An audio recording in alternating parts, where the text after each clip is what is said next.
આપણને એમ કે દિલ્હીમાંથી કંઈક મોટા સાહેબ સ્થિતિ પરિસ્થિતિનો અભ્યાસ કરીને કંઈ નિર્ણય લેશે અને કોઈ પણ સમાજની લાગણી દુભાઈ હોય તો એના માટે સવિશેષ બહેનોની લાગણી દુભાઈ હોય તો બહેનો કંઈ પોસ્ટકાર્ડ લખશે અને સાહેબ જવાબ આપશે. આવું કંઈ નહીં થયું માટે આપના માધ્યમથી હું આજે જે સ્થિતિ થઈ રહી છે ગુજરાતમાં, સવિશેષ રાજકોટમાં જે કંઈ બીજેપીના ઉમેદવારે ટીકા ટિપ્પણી રિમાર્ક્સ કરી એના અનુસંધાનમાં ઇલેક્શન છે, લોકશાહી છે માટે ઇલેક્શન છે. અને આ લોકશાહીના પ્રણેતા આપણા દેશના રજવાડા રોયલ ફેમિલીઝ જે 500 કરતાં વધારે હતા, એમને જો આપણા દેશમાં ભળી જવાની અનુમતિ ના આપી હોય તો હિન્દુસ્તાનમાં લોકશાહી હોત નહીં અને આજે આ ઇલેક્શન પણ ન હોત. દાખલા તરીકે ભૂતાન લોકશાહી નથી, નેપાળની રાજાશાહી અંદર લગભગ 20-22 લોકોના મર્ડર પછી ત્યાં લોકશાહી આવી. પાકિસ્તાનમાં પણ સો કોલ્ડ ડેમોક્રેસી છે. એવી લોકશાહીના પ્રણેતા એવા રજવાડાઓ માટે ગમે તેવી હલકી વાત કરવી એ બીજેપીને શોભા દેતી નથી. ઉમેદવારથી કોઈ પણ કારણસર બોલાયું હોય એનું રેફરન્સ હોય, પણ જાહેર જીવનમાં બોલવા કરવાનું બહુ ધ્યાન રાખવું પડતું હોય છે. અને આવા જ બોલવાથી દ્રૌપદીએ કીધું કે આંધળાના બધા આંધળા થાય ને એમાંથી મહાભારતના દુષ્પરિણામો આપણને ખબર છે. તો આ જે રીતે એક સમાજ ઉપર આક્રમણ કરીને ગમે તેવી વાત કરવી અને પછી માફી માંગવાની જે ફોર્માલિટી, એ પણ પક્ષને પેલું નુકસાન ન થાય માટે હું માનું ત્યાં સુધી આ બીજેપીના કલ્ચરને શોભા નથી દેતું. જે બીજેપી કે જેનું મૂળ જનસંઘ હતું, જે જનસંઘ જેનો પાયો રાજકોટ, જે રાજકોટના જે તે વખતના આપણા પૂર્વ મુખ્યમંત્રી માનનીય કેશુભાઈ પટેલ એ દેસાઈ અટક લખાવતા હતા, પણ પક્ષ કેવડાવવા માટે એમને પટેલ લખાવવાનું શરૂ કરેલું. એ પટેલ અને હું ક્ષત્રિય બંને પક્ષનું જે પાર્ટી પક્ષ એ સમજીને જે સમીકરણથી ગુજરાતના રાજકારણમાં જનસંઘ બીજેપી જે આજે દિલ્હીના અને ગુજરાતના શાસનમાં રાજ્ય કરી રહ્યા છે, એ કલ્ચર આવું નહોતું. એમાં કોઈ દિવસ કોઈને હલકા ચિતરવા, બહેનોની માનસિકતા સમજ્યા વગર ગમે તેવું બોલ્યા કરવું, શશી થરૂરની ગર્લફ્રેન્ડ 50 કરોડની, જે મણિપુરમાં બહેનો ઉપરનો રેપ અને જે અત્યાચાર, મૌન રહેવું, પહેલવાન બહેનો જંતર મંતરમાં અપવાસ ઉપર ઉતરી મૌન રહેવું, અનેક ઠેકાણે બહેનોની આવી દુર્દશા અને સ્ત્રી સશક્તિકરણની વાત કરવી. અને એમાં જ્યારે મારા સમાજની બહેનો જે મુદ્દો લઈને નીકળી છે એના ઉપર FIR કરવી, પોલીસે એરેસ્ટ કરવાની કોશિશ કરવી, સરકારે દાજા ઉપર ડામ નહીં દેવો જોઈએ. આ એક એવો મુદ્દો છે જે મુદ્દાથી આખું ગુજરાત કદાચ અવરા રસ્તે ચડે તો ભડકે મરે એવો મને ભય છે.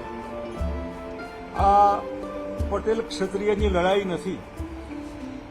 તો ત્યાં સુધી કહીશ કે આ કોંગ્રેસ બીજેપીની પણ લડાઈ નથી, પરંતુ બીજેપીની જે ખોટી માનસિકતા, જે માનસિકતાના આધારે જો તમે ખરેખર લાગણીઓ સમજતા હોય બહેનોની, સમાજની, બીજા બધાની, તો અત્યાર સુધીમાં આનો અભ્યાસ કરીને ઉમેદવાર બદલવાનો નિર્ણય કર્યો હોત.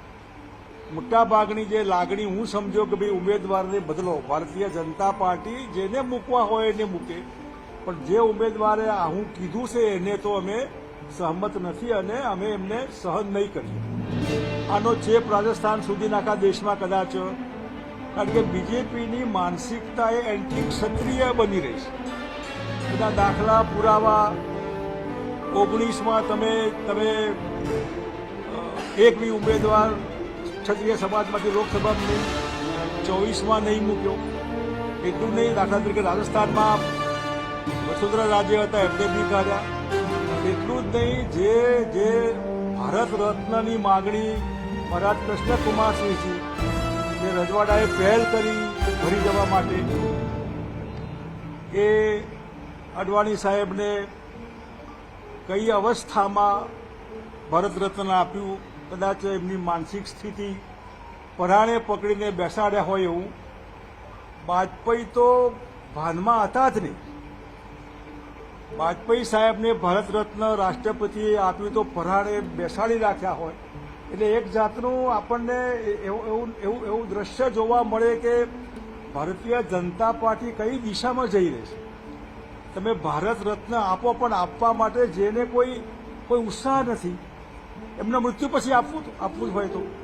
અને જેની માગણી અમે કરેલી મહારાજ કૃષ્ણકુમારસિંહજી, 2019માં મેં પત્ર લખેલો કે એમની સરદાર સાહેબની પ્રતિમાની બાજુમાં નર્મદા કિનારે 542 કરતાં વધારે રજવાડાઓ હોય એમની પૂરાકદની મૂર્તિઓ ઊભા કરીને એમનો ઇતિહાસ લખવો જોઈએ, જોઈનિંગ તારીખ લખવી જોઈએ. એ તો બધું એક બાજુ ગયું, પણ એના બદલે જે રજવાડાઓએ કીધું કે એની બેન બેટીઓ સુધી જ્યારે વાત જાય ત્યારે ભારતીય જનતા પાર્ટી ક્યાં પોતાનો કલ્ચર હાઉસ એ માનીને ટેકન ફોર ગ્રાન્ટેડ ચાલે. પણ જ્યારે સમાજને અહીં કલેજા પર ચોટ લાગે, હું માનું ત્યાં સુધી આ ચોટ લાગી છે બરાબર, અને આ ચોટ લાગી એમાં ભારતીય જનતા પાર્ટીનું લોકસભાનું રાજકોટનું કાર્યાલયને તાળા વાગે એટલું પૂરતું નહીં હોય. આ ગમે ત્યાં તાળા વાગશે. એટલા માટે સમજીને એમને જે પાર્ટીએ ઉમેદવારી નક્કી કરી હોય એ પાર્ટી જ ઉમેદવારમાં આગુ પાછું કરે. આમાં વ્યક્તિગત ઉમેદવારે નક્કી નથી કરવા. પોતે ઉમેદવાર થવું ન થવું, ઉમેદવાર થયા એ પાર્ટીએ નક્કી કર્યા. રાજ્યસભામાં લઈ જાઓ, આપણે ક્યાં વાંધો છે. પણ જો ઉમેદવાર ભારતીય જનતા પાર્ટી નથી બદલતી, એનો અર્થ ભારતીય જનતા પાર્ટી નથી બદલતી, તમે થાય એ કરો. તમારી બેન બેટીઓ પર અમે ગમે તેવું કરીશું, તમે થાય કરી લો. અને ભારતીય જનતા પાર્ટીવાળા ક્ષત્રિયો જે હોય, કદાચ સિદ્ધાંત નીતિને માનતા હોય, પણ જો એમનો આત્મા એમની બેન દીકરીને કોઈ આ સંભળાયું હોય તો એ શું કરત? ફરગેટ ક્ષત્રિયો. પણ સમાજની કોઈ પણ બેન દીકરી માટે ગમે તેવા એલિગેશન થાય તો આપણે શું કરીએ? આપણે આપણી બેન દીકરીની વાત સાંભળી લઈશું કે તેલ પીવાનું રાજકારણ એવું ન હોય કે હવે મારું સમાન મારે ઘીરો મૂકવાનું હોય. અને ઘીરો મૂકવાવાળા ઘણા બધા હતા. એ ઘણી વખત હું જાહેરમાં માનસિંહનો, જોધપુરના રાજાનો દાખલો બી આપું, જે અકબરને શરણ થઈ ગયા હતા. થઈ જાઓ શરણે, મને એનો વાંધો નથી. પણ તમે સમાજની અસ્મિતા, સમાજની લાગણી, એની ભાવના એને ઠેસ લાગી છે, એ ચોટ લાગેલી છે, એને મલમપટ્ટી નહીં થાય. અને મલમપટ્ટીની એમની માગણી ફક્ત ને ફક્ત ભાઈ તમે આજના બીજેપીના ઉમેદવારને બદલો. એ બીજેપીના હાઈકમાન્ડના હાથમાં છે. બીજેપી આખું ગુજરાતના હાથમાં, ઓલ ઇન્ડિયાના બીજેપીનું હાઈકમાન્ડ છે. એટલે જો ગુજરાતની આ લાગણી ભારતીય જનતા પાર્ટીનું હાઈકમાન્ડ ન સમજે તો એમ સમજવાનું કે એમની સહમતિ છે. આ ગાળ દેવામાં બીજેપી હાઈકમાન્ડની સહમતિ છે, વડાપ્રધાનની સહમતિ છે, પાર્ટી પ્રેસિડેન્ટની સહમતિ છે, હોમ મિનિસ્ટરની સહમતિ છે. તમે અમને આવી ગાળો બોલો છો, ઓકે, તમને મંજૂર છે, ઠીક છે, અમે અમારી રીતે જે કરવું હોય અમે કરીશું. અને એ કરવા માટે જે રીતે અત્યારે ચાલી રહ્યું છે, હાલી રહ્યું છે, હું માનું ત્યાં સુધી જો સરકાર આમાં વધારે દાજા ઉપર ડામ દેશે, બર્તામાં ઘી હોમશે, FIR કરશે, બહેનોને એરેસ્ટ કરવાની કોશિશ કરશે, ક્યાંય લોકો આવેદનપત્ર આપવા જતા હોય ને રોકવાની કોશિશ થાય, લાઠીચાર્જ થાય, વગેરે વગેરે, તો માનું ત્યાં સુધી આ ગુજરાત માટે આ તંદુરસ્ત નિશાની નથી.